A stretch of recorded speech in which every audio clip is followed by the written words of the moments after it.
Turpin. And he has a laundry list of credentials, as you can see behind his name. And Dennis is a retired senior industrial hygienist and emergency manager at the University of Illinois at Chicago. Dennis, we are so thankful for you joining today and presenting to our group. We look forward to your valuable information. I'm going to go ahead and give the floor over to you, sir. Thank you.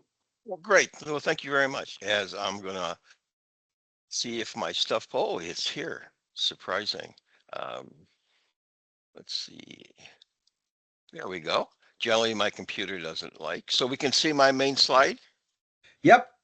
Okay, so thanks to everybody for letting me participate. I will actually be your way out in your area in July at the SHEMA conference, which is a college health and safety. And every year I do a PDS, which I donate my honorarium to the scholarship fund. And this year I'll be doing kind of a emergency management concepts for safety professionals, like what are you capable of doing the first 100 hours and especially the first 15 minutes when the direction of your emergency on campus is all up to your decision making. So in the bottom, you'll see my email address, the UA446. And any questions that you have after the program, feel free to send me an email. I'll do my best to answer them. I sent out handouts last week. If you didn't get them, I sent you out PDS files, everybody that I had on the list. If you did not get the handout for this program, just feel free to email me and I'll get them out later today or tomorrow. Later on today is our ASS meeting. I live out in the islands, and for when I go to an ASS meeting, although it's only 61 miles away, I actually have to fly there. So it makes it into a full day.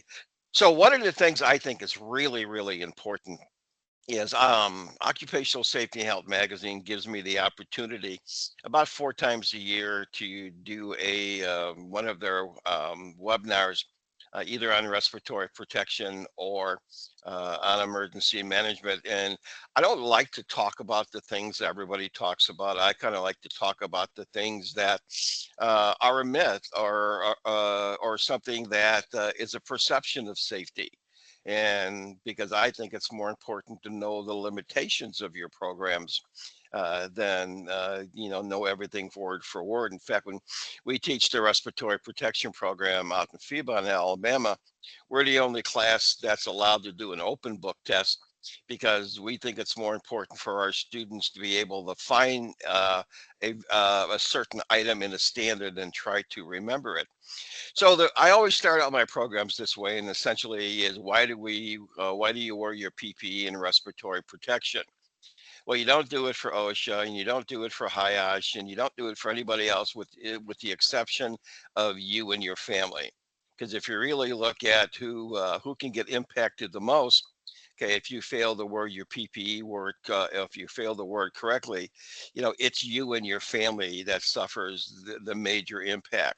So why do we prepare? Well, you never really know what you're going to get into. And if you're on a multi-employer work site, what happens is you may be fully prepared, but then the subs come in and maybe they're not. And I always try to teach my students that do not let anybody else influence your PPE and respiratory protection usage. If you know you're right and you've evaluated and this is your SOP, don't let anybody else try to modify what you do. And if somebody says, well, what's your minimum respiratory protection on any place, healthcare, emergency response, EMS, construction, I always start out with a half-face air purifying respirator with a P100 cartridge, P100 filter, and organic vapor cartridge.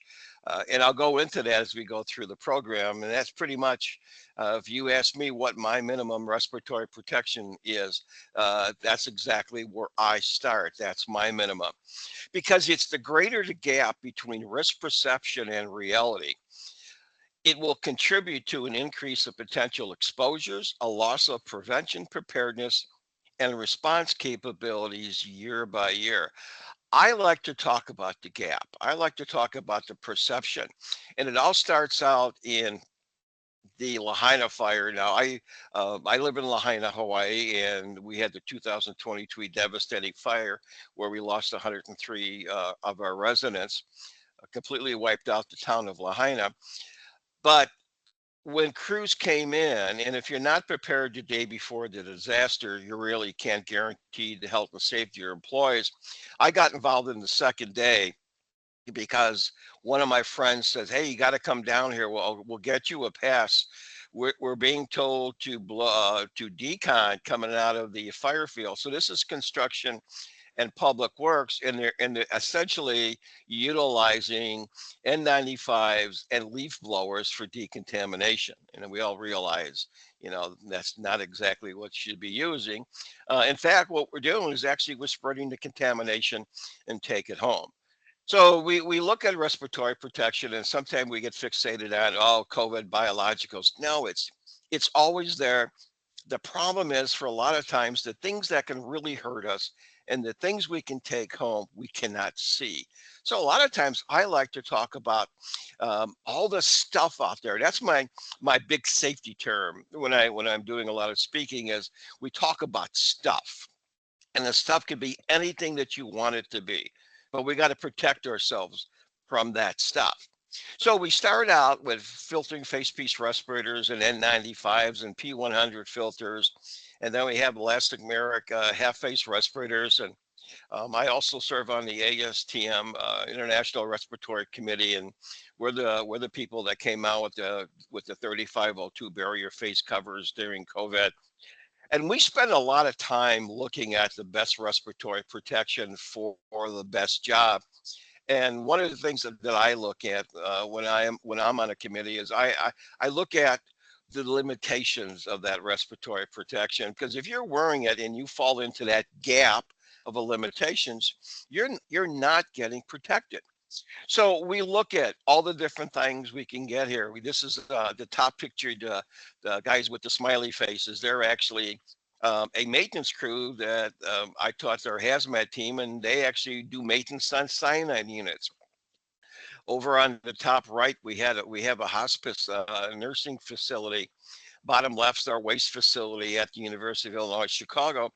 And then in the bottom is essentially how I dressed out my crews for the Lahaina fire. I had the honor of being selected to be the chief training officer for the Native Hawaiian Advancement Group. And we train individuals to clean up the Lahaina fire, phase one, phase two. And we criteria was, first of all, they had to be Hawaiian, then Maui residents, then the state. So I think through the council, we trained about 250 people in 40-hour health and safety. And since they were hired by construction companies, we were really, really heavy, okay, on construction topics, because a lot of them, the workers that did really good, got hired by a couple of the top three construction companies up here in the island, because this whole place is nothing but construction, especially out in Honolulu. So if we're going to be looking at a respiratory protection program, well, I start mine a little different. Sometimes you'll see all selection of respirators, but in reality, okay, and here's one of those gaps. You got to do a risk assessment, and that's got to be task oriented before you can do anything else. I need to know what jobs they're going to be doing, because every activity, every task has an associated hazard. That hazard needs safeguards to safely protect the workers. And then if the proper safeguards are not in place, well, then the safety person, they have to increase, okay, the safeguards to protect their workers. So it all starts with task assessment. So we look at the environmental: air, water, soil, food. This is right We up look, kind of your. pardon me? So inhalation, ingestion, dermal. I mean, can everybody hear me okay? Yes, certainly. Just a reminder to Okay. everybody to please mute your microphones. Okay. And then we look at the receptors, and the receptors are essentially us. And every one of us is different. So when I'm looking at a respiratory protection program, I've actually got to look at everybody in my work crews.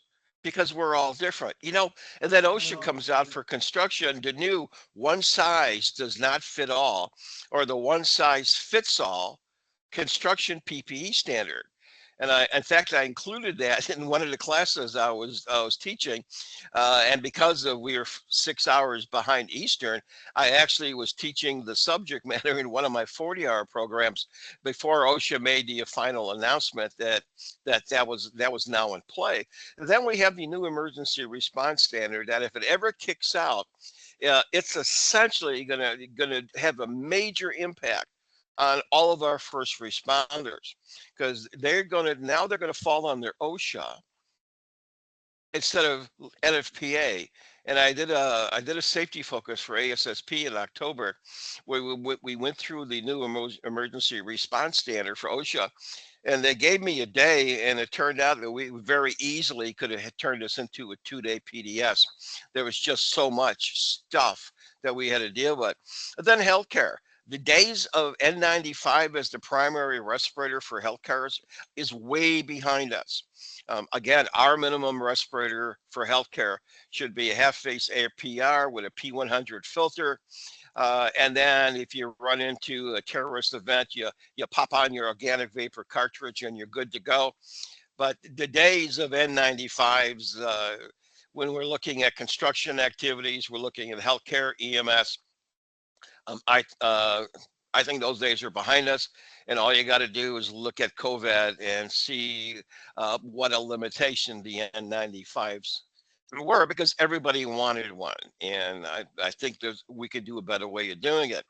So one of the parts of the new emergency response standard, and if we're looking at risk, is if you look at the top left picture and you get into a med call and you open up the door and boom, there's a guy or a girl on the floor in PPE, and you walk in there in your duty uniform or a 3-ply, face mask. What do you have? They're down. And if you scope that room and do a hazard and risk assessment and look at the egg and the incubator and a petri dish, that's one of the evolutions we use out in Alabama at the Center for Domestic Preparedness. It's essentially an illegal biological lab. And then you got wildlife firefighting. NIOSH has literally pages on respiratory protection for wildlife fires, but it's not being utilized. Okay, and then you got EMS. So if all this stuff comes out in the new emergency response standard, it's going to be completely different for the emergency services organizations. So we're still in this task part for our respiratory protection program. So we do an environmental, we do a safety risk, we anticipate and recognize, and that's what safety does. We look at experiences to help us evaluate, control, and protect. When I got involved in the Lahaina fire, like the second or third day, they were saying, "Hey, how do you know there's crystalline silicon, asbestos, and canic, and lead oxide? How do you know all this stuff is there? Nobody's done any sampling." Well, guess what? Any other fire that happened, a wildlife fire that went through a residential area, that stuff is there. If that stuff was there in Colorado and Oregon and California, guess what? It's in Maui, and it's probably a little bit of extra stuff. So we do our risk assessment, we do our hazard assessment, we do an exposure assessment, we characterize that risk, and as we all know, we manage it. But there's all these variables: the concentration, the properties, the frequency of exposure, the length of exposure, the pathways. Then every single one of our workers are slightly different. Then if we look at the demands, like in California, you've all heard it took us over a year um, to do 2,000 private lots in Lahaina. And you hear the stories coming, oh, we're going to do 16,000 lots in California. Ain't no way you're going to do that. If you look at the amount of workers who need to be trained in 40-hour health and safety, that there is in itself is time consuming. So if you look at, we got two separate types of demands. We have a response generated demand, and then we have the rest of the demands that happen during the incident. But in a lot of cases, these happen exactly at the same time. So we have to look at risk. That's the estimated impact of the hazard. So if we don't get it right the first time, and I always say, well, gee, this is what my minimum level of respiratory protection is. And why do I choose that? Because I never want to go to somebody and say, that respiratory protection that I put you in last week, I got to upgrade you. Versus, hey, that respiratory protection I gave you last week, well, I kind of overkilled the situation and I can downgrade it.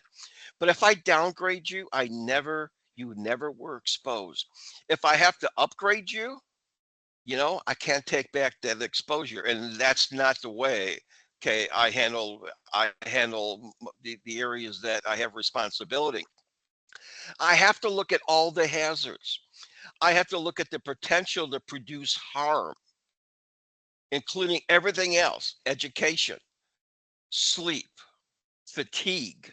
All that stuff comes into play in how we correctly use our respiratory protection. And then we have to look at the worker themselves. Do they have pre-existing medical conditions? Do they have facial hair? And I'm very honest in my classes. I tell them, that's a cultural decision. That's a personal decision. But if you're working around asbestos and crystalline silica, and you've got a respirator on, and I don't care if it's the proper respiratory protection, and you got facial hair, you're exposing yourself. And you're exposing you and your family to any of the damages and negativities that can happen if you come down, okay, with a respiratory illness. Now, I wore my respirators all the time I was working 9/11, and I still have bronchitis and asthma. Luckily, I don't have to be on any medication. But a couple of weeks ago, when I was working back in Chicago and it was cold and rainy, that cold and damp weather really affected my bronchitis to the point where I had to put a facial covering on just to warm the air up so I could breathe. What basically, yeah, being able to breathe. So for just about any type of respiratory protection, there's a respirator out there. We just got to be able to recognize the risk. We need to recognize that early and understand with situational awareness. So we teach out in FEMA, we teach RAIN, recognize the hazard. Okay, if you're not prepared for it, avoid it, isolate you from the exposure, then notify your supervisor. I also like for construction sites. So if construction companies, if you're going in to do remediation on a hazardous waste site, I I actually researched the site to see what it's been used for in the last 100 years. And you would be surprised what you find out. Oh, that's where the contamination came from. That's where the aromatics came from. That's where the asbestos. Oh, it was the former Honolulu Rapid Transit Facility. Yeah, if you do the research, okay, you're going to find where a lot of your contamination and exposure potential is. So every activity has an associated hazard. We need to evaluate those hazards. We ask questions like contamination. Okay, what is it? What's the exposure from that contamination? What type of medical surveillance is there? How small is this stuff? So a couple of years ago, I did a respiratory protection program for safety focus for ASSP. And anytime I do a PDS, I invite my students in. Hey, send me questions. And this one safety professional said, "Hey, I work in outside mine, and it wasn't Gold Rush, so but it's pretty similar." And she says, "How do I evaluate my respiratory protection?" I said, "You got to do is break down every single activity." And that's what you did here. Every one of this activity has the potential for respiratory exposure. Now, it has other exposures, but I'm just dealing with respiratory. We evaluate every single one of those activities to find out which one of those needs respiratory protection, and it works. So we do that hazard assessment. One of the most potential exposure potentials on a construction site, okay, is hand batching, okay, concrete. Now, obviously, this should be in respiratory protection using engineering controls. But if you just take one job where the highest level of potential, this is one of them. than other jobs that we could utilize table 1. But again, if you look at the history, this is one of the highest exposure potentials, batch making of concrete. But it doesn't matter what you do. The primary objective of your respiratory protection program is to prevent exposure and prevent occupational illnesses. You do that activity search and you get to your goal. The problem is, if you look in the standard, it says every company that has employees wearing respiratory protection, you need a program administrator. Well, how many have gone to a program administrator class? But what is a program administrator class? Okay, that program administrator has to be qualified by the appropriate training or experience that is based on the complexity of the program. I'll go into a hospital and say, who's the program administrator? And it's the infectious disease doc or the infectious disease nurse, or at the university, okay, it's facility services. I said, well, do you just manage your department or the campus? Well, I do manage the campus. Well, what type of respiratory protection does facilities wear? And then the room goes silent. Oh, I'm supposed to take care of them? Well, if you're the only program administrator you are, then when we know all of this stuff, we select our respirator. And it's not that really hard. We look at the hazard, we make a determination. Is it immediately dangerous to life, IDLH or not? Well, yes or no. Okay, if it's yes, well, I only go one spot. I got to bring my own air. Okay, if it's not an IDLH, then I got to evaluate oxygen. Is it sufficient? Particulate or gas or vapor? And then I make the appropriate filters or cartridge selections. This is unbelievable, and I have incorporated in my training programs right now. So if you just Google right now the safe level of oxygen for confined space entry, I'm sure you'd say OSHA says 19.5 to 23.5 is the same safe level for oxygen for confined space entry. Let me tell you a little secret. That's wrong. And I believe that's why we have a lot of fatalities and injuries, because it's not right. And when I do a program, I always prove my points. But look at this. In the last 40 years, the amount of confined space deaths have not changed.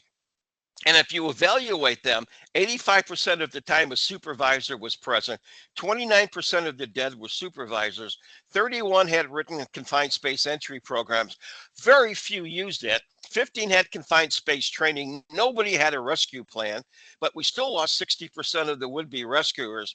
95% were authorized by supervision, but 29% of them died. 0% of the spaces were tested correctly, and 0 were for ventilated. So I asked a question. If you're going to a confined space, what do you do first? Do you ventilate or you do your atmospheric monitoring? Well, if you ventilate, then atmospheric monitoring, or you ventilate, then atmospheric monitoring at the same time, you don't know what the hazard is. That is a perception of risk. That's a gap. So we have to have the ability to understand how to evaluate and work in a hazard, learning the methodology. Fact or fiction. A PID is a sensor that can be incorporated into a handheld. It measures VOCs. We know that. Parts per billion. We also know there's a bunch of correction factors. But I was reading a HAS plan last month where essentially they use a PID, and then less than 10%, over 10%, they make decisions like, do we wear a respirator? Do we evacuate the area? But it's all based on PEDs. Then in their PPE section, when the PPE readings in the breathing zone exceed 25%, you will upgrade to respiratory protection. The respiratory protection says it's an N95. You go, whoa, wait a minute here. I'm using a PAD which measures VOCs, and they're telling me to put an N95 on, which is only a particulate respirator. Something is wrong here. That's a gap. Somebody doesn't really know what's going on here. So just before the program, I use my AI, and this is what it pulled out. Safe level 19.5 to 23.5. It's wrong. I'll prove that to you. Confined spaces are monitored by testing the atmosphere for the presence of more than just oxygen. We use combustible gas techs. We'll use a multi-ray. We understand that if you got a 20-foot sewer and you want to measure at least 4 to 5 parts, it's going to take you a minimum of 6 to 7 minutes to atmospheric to monitor it. If you're not taking 6 to 7 minutes, you're doing it wrong. So we got to look at all the different types of hazards. And how do we evaluate them? But if you can't see it, smell or taste it, man, it doesn't exist. There's no stuff there that's gonna hurt us. So what we got to be able to do is we got to be able to put on our magic glasses. Like a lot of times in my classes, I'll take you into with Mr. Peabody and Boy Sherman, and we'll go into the Wayback Machine to learn stuff. And for this, you all put your magic glasses on now, and you see a human hair, you see a grain of beach sand, you see a blue ball, which is 10 microns, and then those little red balls are 2.5 microns. Okay, and those blue balls, if the stuff is that small, it can get down deep into your alveoli, and they like it there. They don't want to leave. So it's important for us to evaluate the size of the dust particles. Oh, but hazardous materials everywhere. The cast of The Wizard of Oz was exposed to asbestos. All that snow you see in that pretty flowered field is all asbestos. What did all of these actors share? Pedro, kidney cancer. Dick Powell, cancer. Susan Haywood, cancer. Agnes Moorehead. Lee Van Cleef. John Wayne. John Wayne didn't die from lung cancer from smoking. The movie all these people were working on was called the Conqueror, and they actually shot the movie on the contaminated soil from the atomic test. Then Howard Hughes shipped 60 tons of soil back to Hollywood to do the retakes. Sometimes when you talk about lead, they go, is it really that toxic? Well, let me tell you, if I had a building with 100 rooms and each room was 10 by 10, and I put 1 gram, okay, in the HVAC system and I turned it on and let it move all through the building, I could contaminate that building with lead exposure. Okay, that's how much you need. Okay, crystalline silica, the 8-hour permissible exposure level is right there in Lincoln's forehead. And the stuff is so small, it's blue, red balls. It goes down deep into your alveoli. And when it gets down there, okay, it really likes to stay there. And damage causes scar tissue in the alveoli. And guess what? We can't have air exchange. And if you look at the bottom left, okay, if you were wearing your P100 filter and you were working with crystalline silica and you had a beard, look at the inside of your respirator. All that stuff got into your alveoli. The highest single level exposure to asbestos is 9/11. And if you look at little Lincoln's chin over there, there's 20,000 asbestos fibers. And they get into your alveoli and they like to tumble and they cause scar tissue. And you can see that. And then we can't have air exchange through scar tissue. 75% of us who worked 9/11 have come down with long-term respiratory illnesses. More first responders have died since 9/11 than died in the tower. And the children that were in their schools when they were moving the stuff down the Hudson are coming down with respiratory diseases in their late 20s and 30s that you don't see until the 60s. You can't wear an N95 for asbestos work. OSHA correctly says you can't wear it. So that's why my minimum respirator on a construction site, healthcare, disaster, EMS is my half face APR, because you can't wear. I don't want to make decisions on a site. I want a go-to respirator that will protect my crews for everything I expect to be there. Because some of the stuff I just proved to you, you can't see. How do you know it's there? So I don't use N95s. I start off with half face P100s and organic vapor cartridges. And it says right here, minimum respirator, okay, for asbestos, okay, is a half face P100. And then first responders, they handle things like chemical suicides, both on the street and in the emergency room triage. Homeless camps are now considered a hazardous waste cleanup, requiring a 40-hour health and safety. Every 40-hour health and safety course I do, we have a module now on cleanup camps because OSHA, and there's the letter of interpretation that says basically for biologicals and any other stuff, okay, you need to be dressed in level C, half face at least, P100 and organic vapor cartridge, especially when you're power washing and atomizing all this stuff into the air. So we just added it to the 40-hour training program. If the construction company that's working a wildlife fiber now gets a job cleaning out a homeless camp, they've already had the training. So back in the 1980s, I'm 1800s, I'm not that old. Some people said, oh yeah, you're a legend. Other people call me a relic. But in the 1980s and 1990s, one of my first safety jobs was the Amico Research Center in Naperville, Illinois. It's about 16 people died of a rare brain cancer. Nobody really knew what it was because BP bought Amico and it kind of went away. But what happened in the process, the city of Naperville, and if you look at the bottom of the arrow, that's the 503 building where the cancer cluster was. Look at the top picture. They made them knock down 3 research buildings in the community. How would you like going to your boss if you're from a college or university, say, hey, we got to knock down the chemistry building because there was a cancer cluster there? The only one I ever know of where a city actually required the company to knock down 3 research buildings. But then we have active terrorism. Who do you think is going to respond to active terrorisms as skilled support personnel? The construction industry, wildlife fire, floods. We always look at all the contingencies. Radiation. Well, why are we talking about radiation? Well, sometimes we read about a K-ray source, a gamma source that's used for measuring flow or liquid level in a tank goes missing, or they find one. You never know. Remember, you never know. And that's why I always go with my minimum half face APR with my P100 and my organic vapor cartridge. Oh, could you wear an N95 in the rain? Nah, the water breaks the fibers down. Hey, remember these days, if you're in your 60s or 70s and you went to get your shoes done, you went to Buster Brown, they stuck your shoe in there and you could see your toes. We're all being exposed to gamma rays. That's why a lot of the Buster Brown salesmen develop cancers.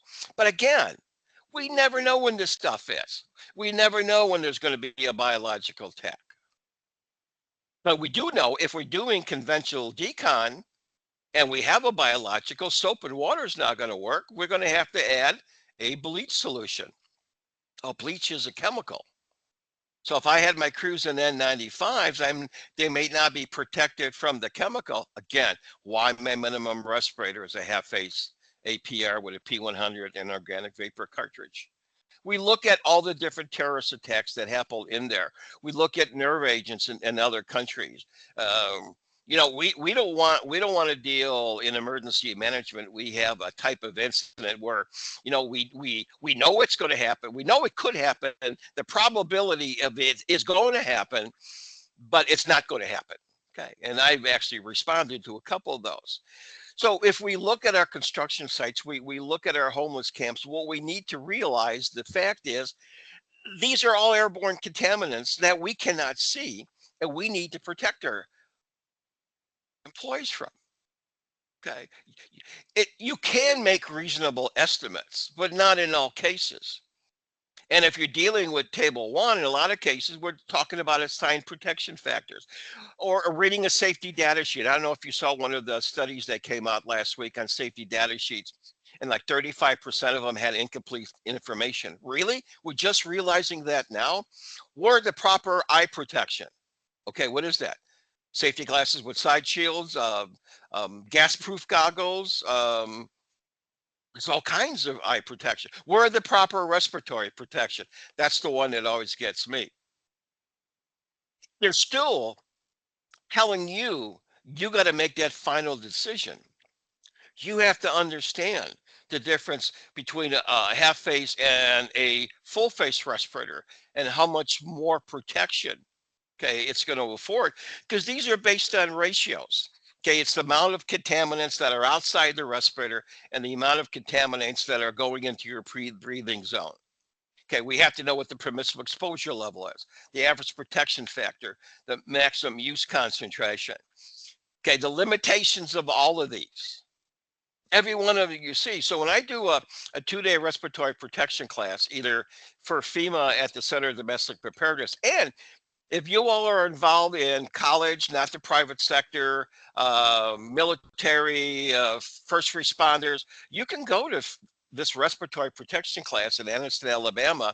Just go on FEMA's website for Center of Domestic Preparedness, and it costs you the unbelievable sum of $0. And they actually pay your limo to the airport.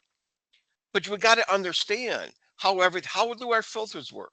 How do our cartridges work?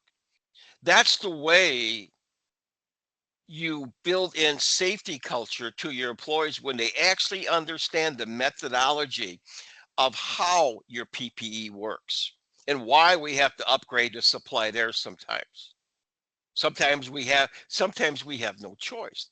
We understand if we're dealing with a P100, a particle's a particle. It doesn't matter if it's radioactive, okay, or crystalline silica. A particle's a particle.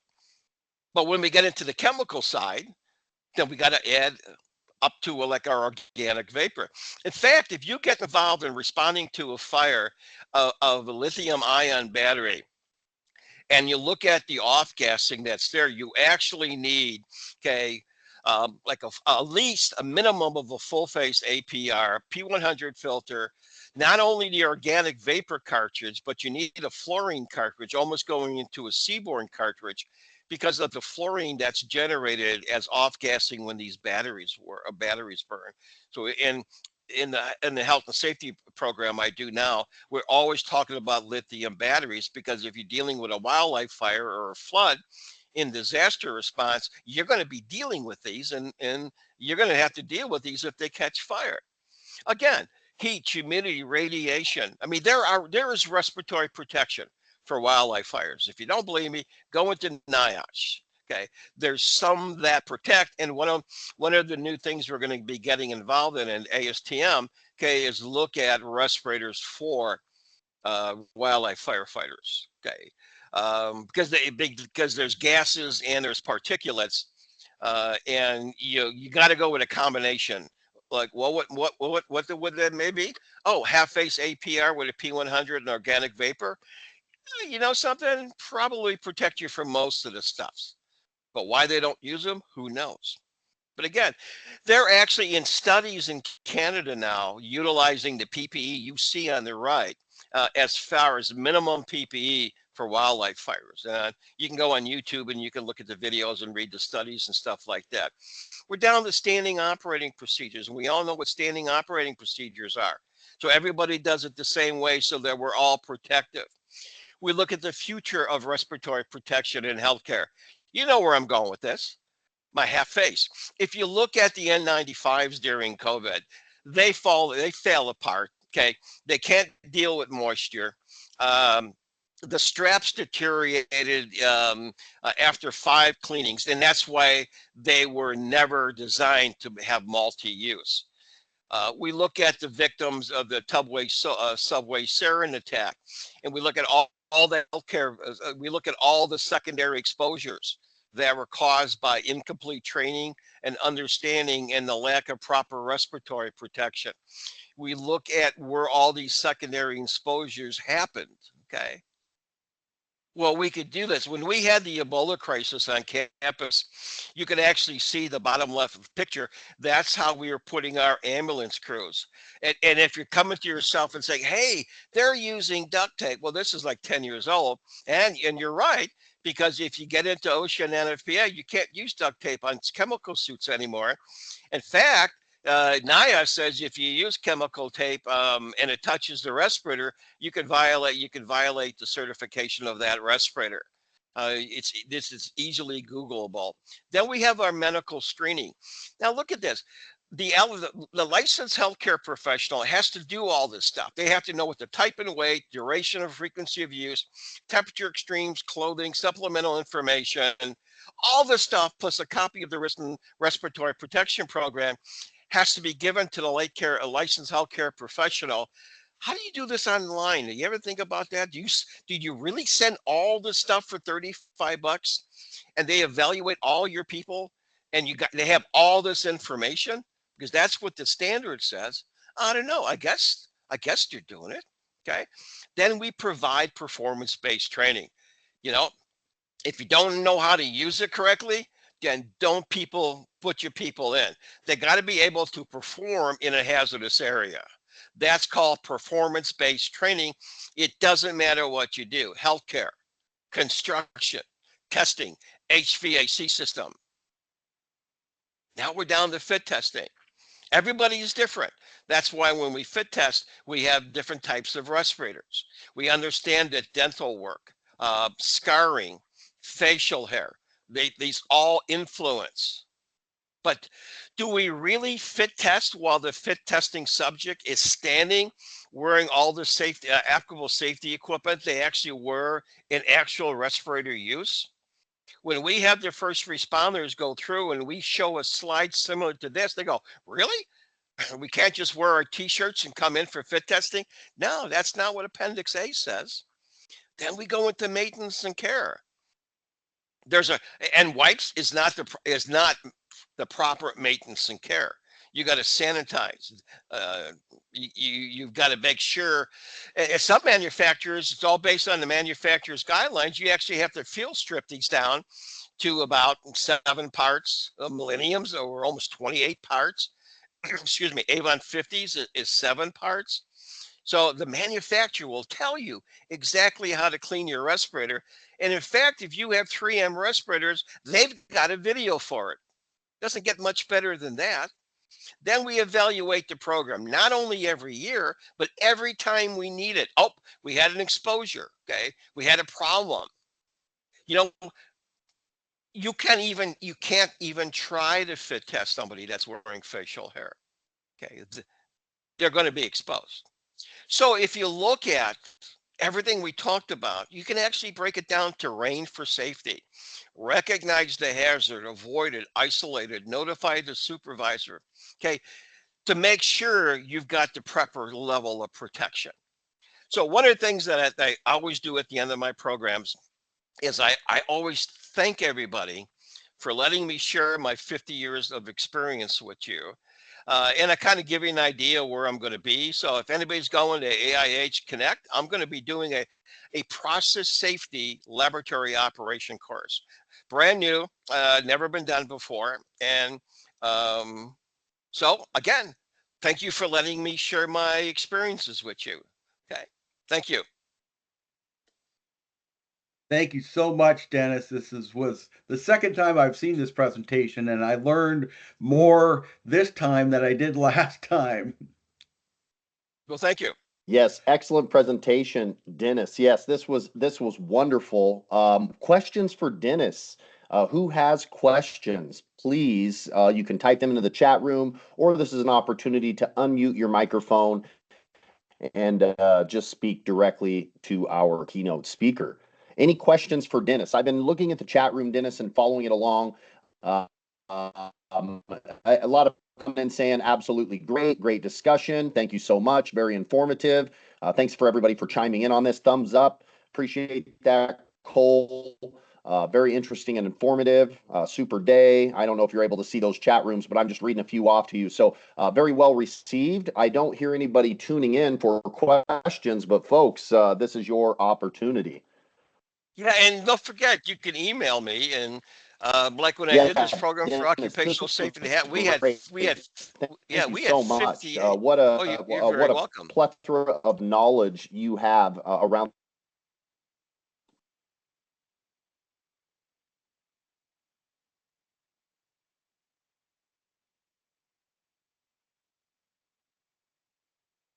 Yeah, absolutely. Let's see here. So we do have the contact information that was just posted above. Hopefully, those of you who would like to email Dennis specifically can reach out to him.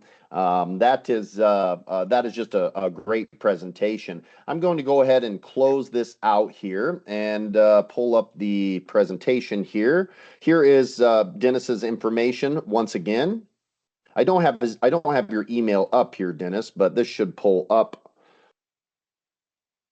Yeah, it's on the last slide and the first slide. So it's UA, like United Airlines, UA Yes, 446 at absolutely, AOL. absolutely.